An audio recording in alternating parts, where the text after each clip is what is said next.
I would say content is a way to get to art. I feel like it's just a medium menurut aku sih. Kayak I don't know, a lot of content creators juga ujung-ujungnya yang aku lihat ya, kayaknya nggak mentok jadi content creator aja gitu. They either make a business, they're musicians juga bisa. Langsung berat gitu ya, aku baru ketawa-ketawa. Iya, suka-suka saya lah ini. Kita mau pivot kemana-mana juga. Ya lalu hostnya lah ya. Yuman. Apa ya? Orang Bali tuh Yuman. Cause I still care. Love's never wasted when it's shared. Yeah.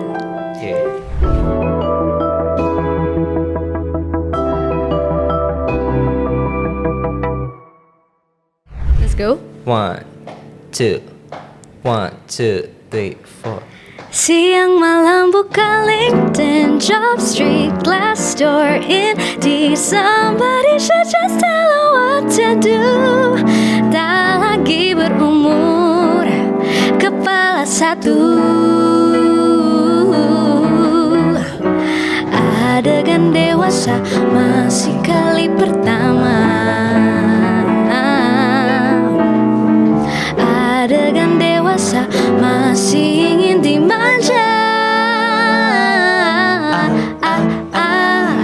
Adegan dewasa mahir bertahan lama. Ini kan namanya beranjak dewasa. That was Adegan dewasa. Hello Mindshifters, welcome back to Mindshift dengan gue Kavin Sultan. Kali ini aku kedatangan tamu yang spesial karena kita kedatangan Kesha Valerie. Halo semua, senang sekali bisa berada di sini.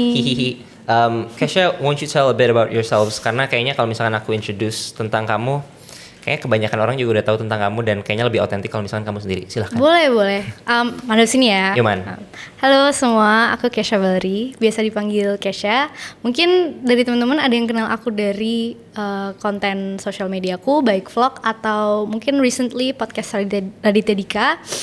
Tapi selain itu aku juga merupakan singer-songwriter yang baru rilis lagu yang tadi didengar, judulnya Adegan Dewasa. Yang diproduksi oleh tidak lain dari Kavin Sultan. Kamsahamnida. Lagu itu tuh sebenarnya jadi point of conversation starter yang cukup unik karena ketika pertama kali kita diskusiin soal ngebahas untuk produksiin lagu itu, ngeproduksiin lagu itu, kayaknya sebenarnya cukup topikal ya dengan keadaan Gen Z atau mungkin beberapa ya generasi yang saat ini sedang mengalami apa ya semacam quarter life crisis for sure. Adegan dewasa tuh sebenarnya mungkin secara surface level tentang itu. Cuman inspirasi kamu pada saat tiba-tiba ya kayaknya lucu kalau misalkan menulis tentang ini. Awalnya dari mana? Sebenarnya sih mungkin karena aku lumayan chronically online juga ya. Kayak dari sebenarnya purely karena aku nggak bisa dapet kerja. Sebenarnya karena aku pada saat itu posisinya baru balik kuliah dari Belanda, terus balik ke sini tuh mencoba apply kerja sampai kayaknya ratusan nyampe sih. Di sini baik di sini sama di Belanda. Terus berapa ya lapis? Ratusan. Terus ya, of course.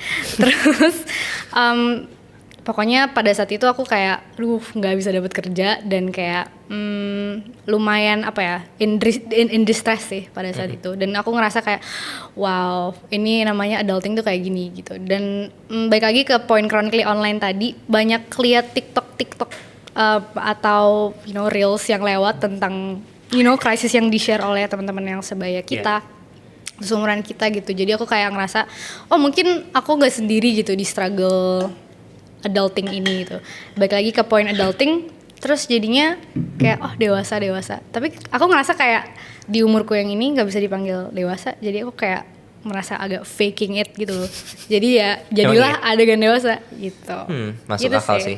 So like those two words are like adegan meaning memerankan something that's not actual thing. Semacam dewasa. Playing charades lah. Yeah, kind of. Tapi kan if you gabungin dua kata itu kayaknya kayak konotasinya kayak gitu kan, which is like the whole point, kita Yeah. suka gitu memantik conversation. Cukup sugestif sih emang judulnya. Tapi respons surrounding ketika kamu menciptakan si Adegan Dewasa dan merilisnya gimana? Soalnya seperti beberapa dari kita tahu, kamu kan sebenarnya dulu emang sering vlogging. Iya. Dan sebenarnya kamu mulai dari mana sih? Vlogging dari tahun berapa? Aku vlogging tuh SMA. Dan kayaknya pendengar atau ya penonton sih, vlog bukan didengar ding, sorry. Penonton dari vloggers kamu kan sebenarnya usianya kebanyakan sama ya, demografinya Seumuran atau younger. Kadang-kadang ada yang lebih tua juga, tapi jadi sebenarnya jadi poin yang lucu juga ketika mereka tumbuh seiring generasi kita tumbuh, terus abis itu sekarang juga jadinya mencapai titik di mana yang sama juga. ketika kamu merilis Adegan Dewasa gitu. But gimana tuh? What are your thoughts on that? Kayaknya orang-orang nggak nyangka aja sih, kayak judulnya itu. Udah gitu kan, aku kemarin pas dulu itu vlognya berbahasa Inggris kan, so like they expected me to write something in English yang kayak apa ya, galau atau sedih atau apa. Tapi ternyata I went with a more kayak apa ya, sarcastic, bisa dibilang sarcastic ya, rute yang lumayan sarcastic dan bahasa Indonesia gitu. Jadi kayaknya itu satu tidak di-expect oleh audiensku, terus kedua judulnya aja sih kayak are you sure gitu kan. Terus pas aku nyanyiin depan keluargaku juga agak awkward gitu kan. Judulnya apa? Adegan Dewasa. Oke. Tapi bukan yang gitu, bukan yang ke situ. Adegan dewasanya tuh ya mengenai mengenai mencari adulting, kerja. quarter life crisis, mencari kerja gitu sih. So I think the initial response tuh definitely kayak shock, juga nggak bisa dibilang shock ya. Tapi kayak gitu, pleasantly surprised kali ya. Tapi what would you classify yourself as melihat ke depan ketika kamu sekarang jadinya mulai apa ya, jatuhnya kembali ke musik ya? A lot of people know you, aside from your vlogs, ya kan kamu sebagai content creator dan banyak banget demografik yang punya fanbase yang kuat gitu. Cuman kita juga tidak bisa melupakan bahwa dulu kamu ikut La Academia tuh tahun berapa ya? 2014. Iya sih. Iya. La Academia Junior kan? Iya, 2014. Terus habis itu ada satu lagi The Voice Kids. 2016 ya? Kayaknya gitu deh. Pokoknya yang seri pertama aku tuh seangkatan sama Bernadia, Dere, gitu-gitu. Iya, Dere dan kawan-kawan. Kamu merasa musik atau kayak kesenian menjadi sebuah part of your life yang cukup erat nggak? Sehingga mungkin itu prompted you untuk balik lagi? Yeah, for sure. Karena mungkin apa ya, aku nggak dibesarkan dengan lingkungan yang lumayan artsy sih sebenarnya. Jadi my access to music or art tuh sebagian besar tuh aku sangat nyari sendiri gitu. And to answer your question, bahwa musik tuh lumayan erat di aku. I think one of the top inspirations, I grew up with a lot of like powerhouse vocals kayak Whitney Houston, Christina Aguilera, yang kayak gitu-gitu. Dan I think jati diri aku tuh selalu di nyanyi sih, I feel like dari dulu. Meskipun karir aku lumayan meandering ya, kayak aku penyanyi cilik bisa dibilang. Terus habis itu sempat acting lah, sempat ini, terus aku kayak tiba-tiba pengen akademis, terus tiba-tiba vlogging, terus tiba-tiba content creator, terus balik lagi gitu kan. I think at the core of it, it's always been music for sure. Tapi kamu merasa itu memperkaya experience, maksudnya semua experience itu merasa memperkaya artistry kamu nggak pada akhirnya? Meander kesana sini. Kemana? Karena sebenarnya at the core of it, sebenarnya ujung-ujungnya semuanya di bawah payung pekerjaan kreatif dan kayak maksudnya dunia yang cukup sifatnya kreatif kan? I would say so. Kayak meskipun I borrow a lot of experience dari misalnya acting atau dari akademis gitu, tapi kayaknya semuanya tuh ujung-ujungnya mensolidify who we are nggak sih? Dan apalagi with you, you know, like kamu dengan arsitektur dan macam-macam gitu kan. I feel like it enriches our experience juga. Jadi maksudnya nggak selalu harus matok, you know, you're raised in art atau udah ujung-ujungnya harus art juga gitu. I feel like a lot of these experiences tuh malah jadi add-on yang menarik sih. Apalagi aku juga kuliah psikologi gitu kan, jadi I incorporate a lot of that and what I learned gitu about emotional regulation, bla bla bla. Semua di lirik juga. I try to, you know. Kamu kuliah tuh cuma 2 tahun ya? 3. 3 ya? 3. Di sana tuh di Leiden kan? Di Leiden University. Why did you choose psychology? This is layered. This is interesting. Okay. Macam-macam sih sebenarnya. I've always been interested dari dulu sebenarnya. Karena mama kan psikolog juga, bisa dibilang psikolog. Tapi bukan psikolognya kayak gimana. Tapi dia lebih ke human resource. And I grew up watching kayak dia laptopan gitu. Terus kayak ngecek tes diagnostik kayak apa ya jatuhnya job appliers gitu. Dan dia kayak psikotesnya gitulah jatuhnya gitu kan. Terus aku kayak ini kok kayak seru banget gitu, dia ngeliatin gambar orang kan dulu kan kayak apa sih kayak semacam Rorschach gitu. Terus Rorschach yang inkblot ya nggak sih? Bukan inkblot doang sih, tapi maksudnya harus kayak misalnya promnya adalah gambarnya tuh cuman kayak garis kayak gini, terus you have to finish into complete picture gitu. Ngerti gak sih? Kalau itu bukan Rorschach sih jatuhnya, apa ya? Iya. That's what it was. Terus aku kayak, wow, you can look at art all day gitu sih. Itu kesimpulan gue kayak tuh. Karya visual sih diagram-diagram. Iya. Terus kayak gak cuma look at art tuh bisa ngediagnosa orang kayak, ini misalnya pekerja keras gitu dari hasil psikotesnya itu. Oke.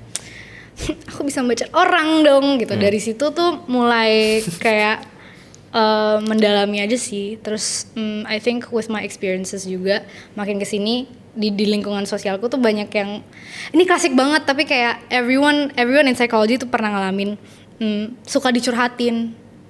Dan aku salah satu orang yang apa ya people come to gitu loh pada saat itu. Jadi aku kayak jadi masalah lu sama cowok lu intinya tuh semua dilimpahkan ke lu. Iya dan kayak menurut mereka gue bisa dus dengan bener gitu lah. Iya, tapi padahal psikolog bukan cenayang juga sih. Iya. Atau mungkin mereka merasa heard aja kali ya. Mungkin ya. Nah jadi butuh wadah.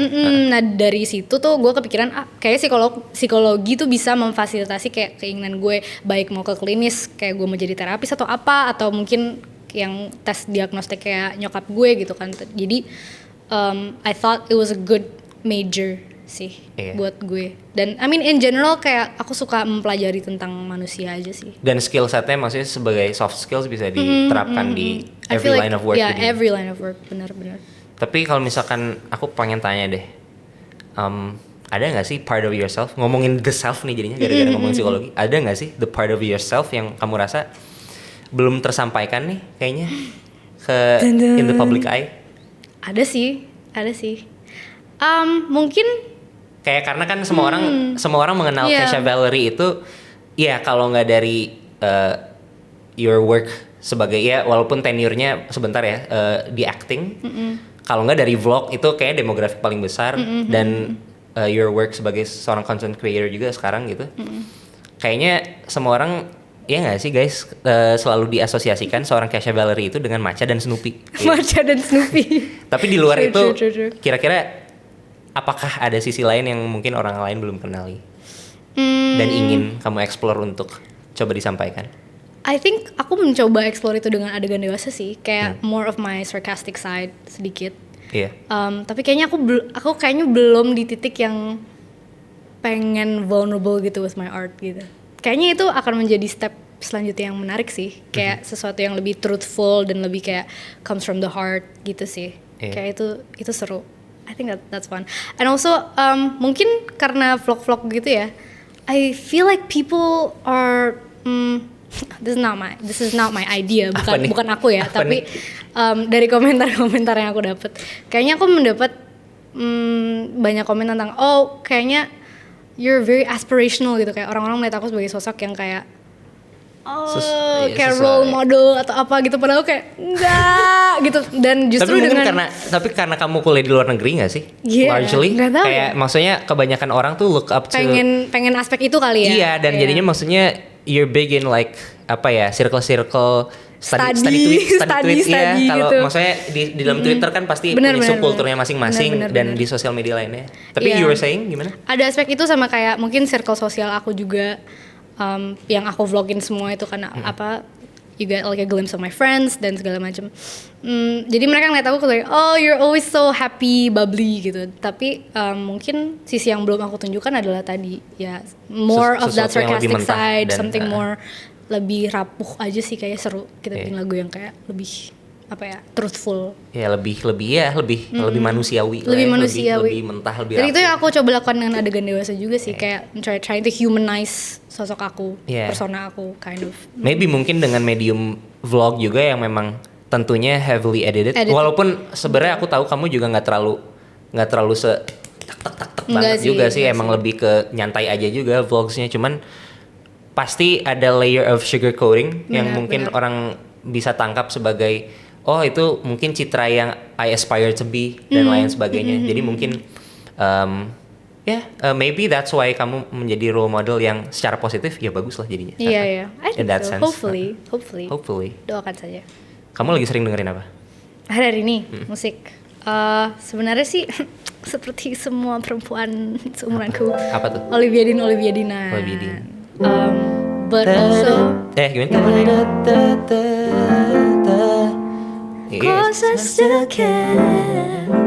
Love's never wasted when it's shared. Yeah.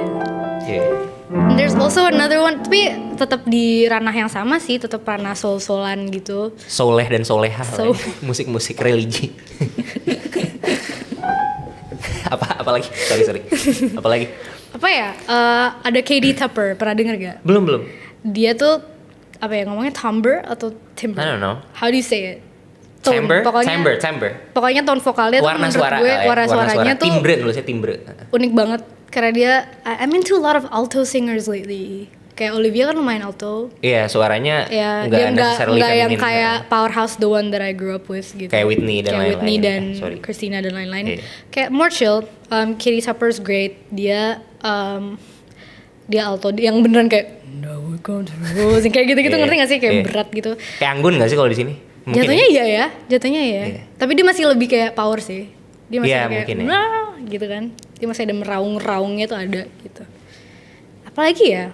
Those two a lot. Siapa lagi? Kalau di sini siapa? Kalau lokal Andin. Aku lagi suka banget. Andin tapi bagus ya kalau misalnya kita lihat-lihat akhirnya dia kayaknya mulai mencoba untuk mengembrace sisi dia yang lama lagi, ya kan? Ya nggak sih?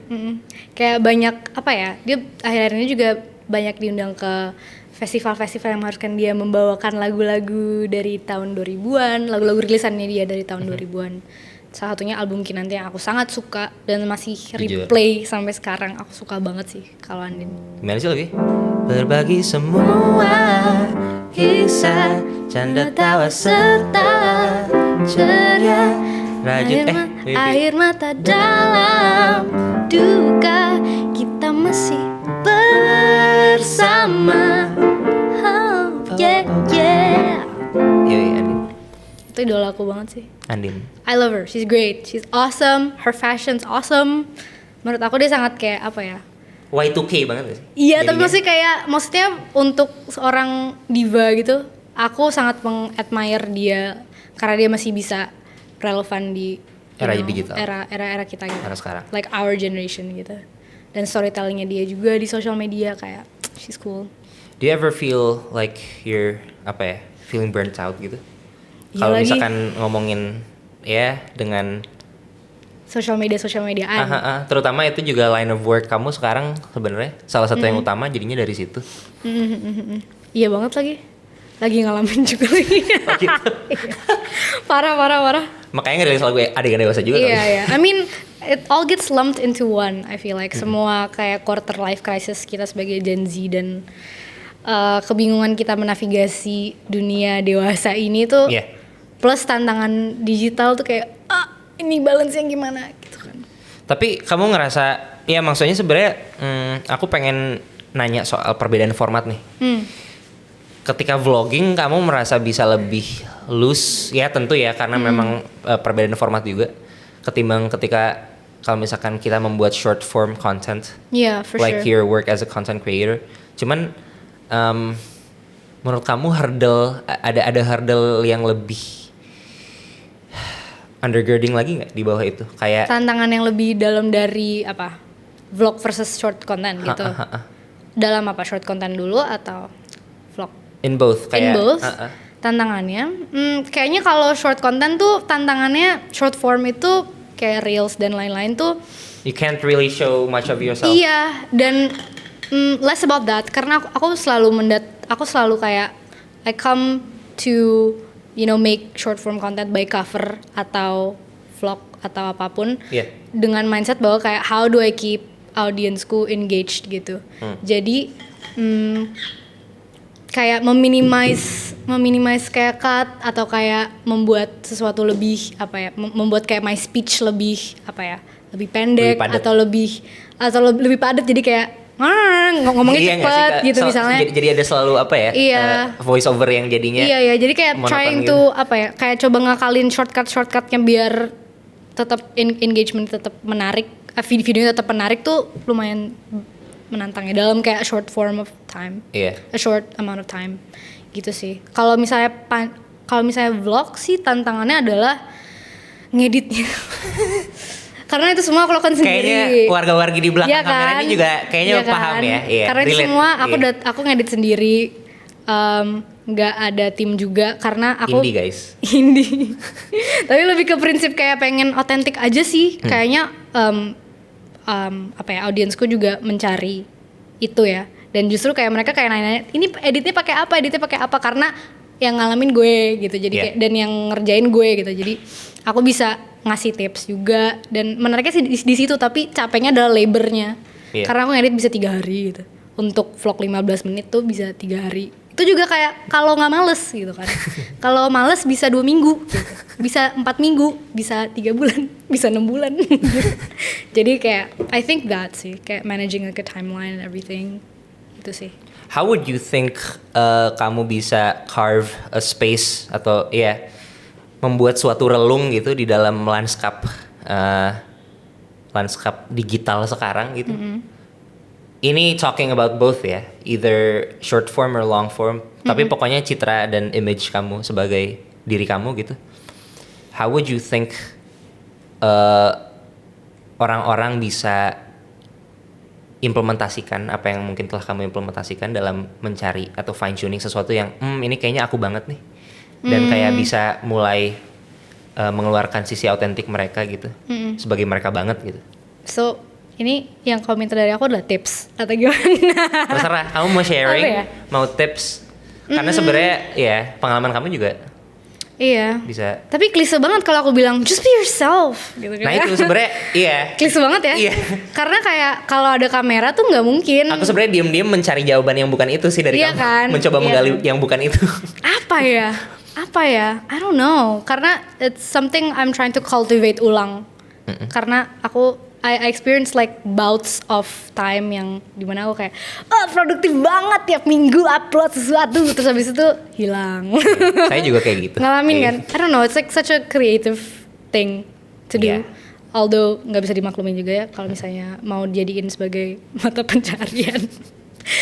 So it's something I have to work on. Tapi apa ya? Mungkin I think jangan terlalu mikirin tentang apa yang orang bakal suka gitu loh. Kayak I think banyak yang memulai membuat konten tuh dengan miskonsepsi bahwa kayak aku akan memberi tips atau bikin konten tentang ini karena lagi rame di niche ini gitu. Enggak harus gitu sih menurut aku. Malah kayak carving out your own niche yang merupakan interest lo itu malah jadinya lo lebih nyaman, terus lo bakal nemu dan buat komunitas yang orang-orang yang serupa sama lo gitu kan. So I think itu sih kayak the strategic mindset comes after. Kayak itu lebih I think you have to start with what you have and what you are, who you are. Gitu sih. Apakah itu menjawab? Nggak tahu ya. Aku mau nanya. Apa? Menurut kamu seni adalah konten atau konten adalah seni bukan? Ataukah mereka adalah dua wajah dari satu aspek yang sama atau is content art?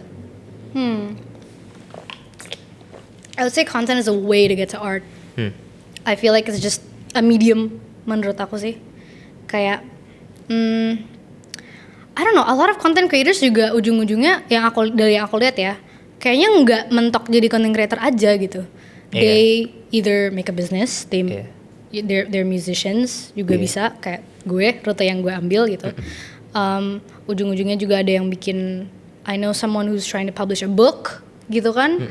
Jadi kan I feel like it's a gateway for something yang lebih major gitu menurut gue sih ujung-ujungnya. Karena ya short form content is like 15 sampai 60 detik setiap hari. Itu kayak where will it get you, right? Like sometimes kayak until the end of the day itu suka lupa gak sih sama konten atau reels yang udah pernah ditonton pasti kan. Yeah. So I feel like it's content is apa ya?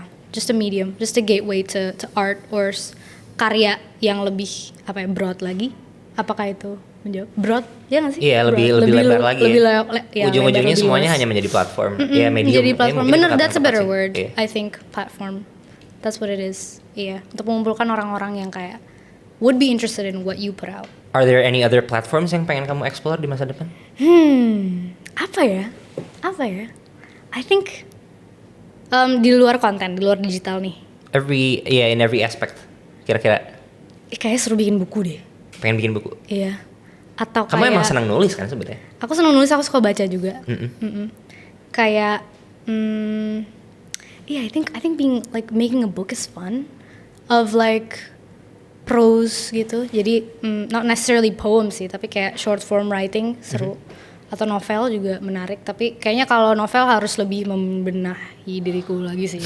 Karena kayaknya untuk nulis naratif yang panjang dan kayak Ya, perlu waktu ada pasti. plot Perlu waktu. itu kan Iya. maksudnya, dan ada meaningnya gitu kan, kayaknya Iya. lumayan berat ya. Tapi it's a hill I would like to die on sih. Kayak menarik ya, kayak long form writing. I think though the future is long form.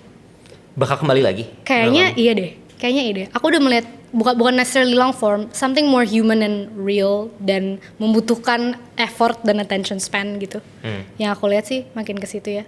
Orang-orang kan makin dengerin podcast like what you're doing here. Kayak pekerjaan kamu, your work with Raditya Dika juga. Iya, kayak How was people- that? How did that came about? That How did was that come fun. about? You know, yang menarik adalah dia nonton vlog gue. Oh, jadi malah dari situ ya? Iya, awalnya? dia nonton vlog gue karena dia lagi pengen riset tentang sekolahan untuk anaknya. Oh gitu. Iya, terus Lucu dia banget. vlogin, pokoknya dia nonton vlog anak-anak dari kayak anak-anak negeri, anak-anak swasta, Iya. inter gitu, dan salah satunya adalah vlog gue gitu. Malu banget kalau dilihat ya, karena vlog-vlog gue tuh nggak penting banget yang kayak misalnya what does international high schoolers wear on Fridays. Tapi terbukti penting dong kan. Iya sih. Dia pun risetnya dengan nonton vlog kamu in retrospect. Iya, dan dia ngerasa kayak meskipun itu sekolahku bukan menjadi pilihan akhirnya ya, Iya. tetap ngerasa kayak the content was authentic and fun. Tapi aku sempat ngilang kan di Belanda, jadi sempat lose contact. Terus keinget lagi, entah dari mana. Jadi very very cool backstory sih, menarik juga. Dan sekarang kalian jadinya bikin semacam kilasan kayak Iya, kayak five things, favorite things. Karena kayak kita berdua suka kayak media and like I don't know. Kayaknya banyak yang overlap karena dia kan penulis juga ya. Jadi aku suka banyak rekomendasi buku dan sebaliknya dia juga suka ke aku. Jadi kalian Iya. saling bertukar referensi lah ya. Iya, agak bertukar referensi, dan I think the fun is gapnya yang lumayan iya. gede. Karena kan dia kan kayak Dari segi generasi. iya, I think he's like dari Gen Z tuh dia kayaknya pengen kayak he wants to know more about Gen Z gitu. Sampai sekarang kita masih DM-an gitu. And sometimes kalau misalnya kayak aku pakai slang gitu di story, he's like, ini artinya apa lagi sih? Gitu kayak kemarin kan aku ngomong kayak, oh my god, fine. Aku boleh ini gak sih? Boleh. Boleh swear. Boleh. Boleh swear. Boleh. Aku kayak ngomong gitu, nimpalin ada Iya. followers gitu, ngomong fine shit gitu kan. Iya. Terus dia Maksudnya DM apa aku sih? kemarin, terus dia kayak, ini apaan sih? Ini apa? Itu artinya orang cakep kak. Please baca Urban Dictionary, gue bilang gitu. Ya tapi language juga sekarang jadi satu hal yang sangat. Iya nggak sih? Iya. That's fun. Tapi ya, the gap is the comedy. What are your aspirations in the near future?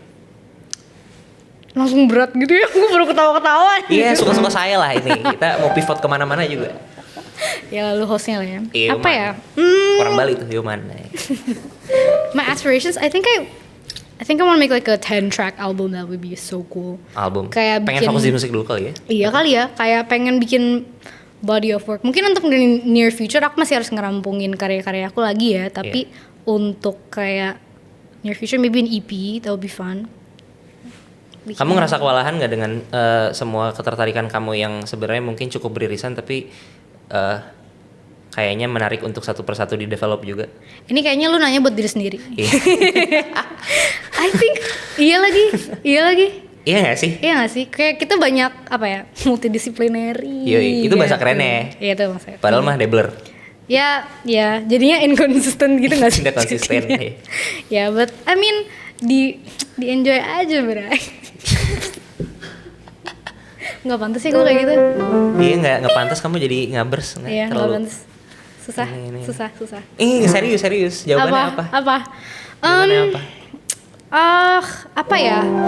I think makin kesini tuh balik lagi tadi ke poin yang aku bilang tentang how our different interests nge-solidify who we are.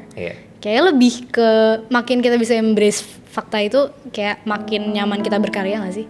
Dengan apapun itu. Kayak nggak harus melulu berstrategi, or like you don't have to get to an end to get to, you know, to make things. Ngerti nggak sih? Kayaknya aku pengen lebih percaya diri dalam hal itu deh. Kayak ya udah, gue nggak harus menjadi satu hal, atau gue nggak harus kayak fokus dalam satu disiplin saja gitu. And if that makes me kayak nggak terlalu jago di satu bidang, that's okay. Tapi kan aku banyak yang aku bisa gitu. Jadi extensive versus intensif, generalis versus specialist. True. And banyak modalnya lah sekarang. Bener. So like siapa yang bakal apa ya? There's nothing wrong in that. There's nothing wrong with being multidisciplinary. Iya sih. And jack of all trades gitu kan. Jadi apa ya? Embrace aja. Gitu sih. Nama fans club kamu apa sih? Nggak ada. Ada sih. Jadi tuh sebelum aku ikut The Boys Kids sama L'Academia, aku sempat ikut Miss Kidzania. Iya. Miss ini Kidzania kamu tuh kayak ini nggak sih? miss-missan gitu loh, yang kayak lu nonton video gue ya? Ku kan terbang jauh. Aduh malu banget. Malu banget. Aku dulu tuh satu. Yang kamu rambutnya kayak puka gitu. Iya. Ada kawan-kawan nanti cari aja ya di YouTube. Kesha Valerie Miss Kidzania. Satu-satu. Daun. Tapi ya aku dari ikut Miss Kidzania itu tuh sempat ada yang bikin fanpage gitu di Facebook dulu. Namanya? Keshayangan. Namanya bukan. I wish that's actually really clever. Seru sih kalau kayak gitu ya. Tapi namanya Kverse. Pakai Z, karena kalau Kidzania tuh apa-apa kalau high-nya tuh Kai kayak gini, terus kalau misalnya bye-bye itu Zaza gitu atau apa gitu gue lupa. Jadi kayak dipakein Z gitu, Kverse gitu. Biar melekat sama Kidzania. Iya, terus kayak makin kesini orang-orang. Did you win pada saat itu? I did. Aku juara satunya. Kan? Yoman. Aku juara satunya. Tapi ya begitulah. Put that in your resume. Yeah, I will. That was like 10 tahun yang lalu ya. Tapi ya begitulah. That's what happened. Terus they now refer to themselves as KV. Malu kali yang ngomong Kverse. Kayaknya ya, tapi jadi inisial tapi kamu juga kan? Tapi jadi seru karena KV, Kesha Valerie, KV gitu. Ada pesan nggak buat KV?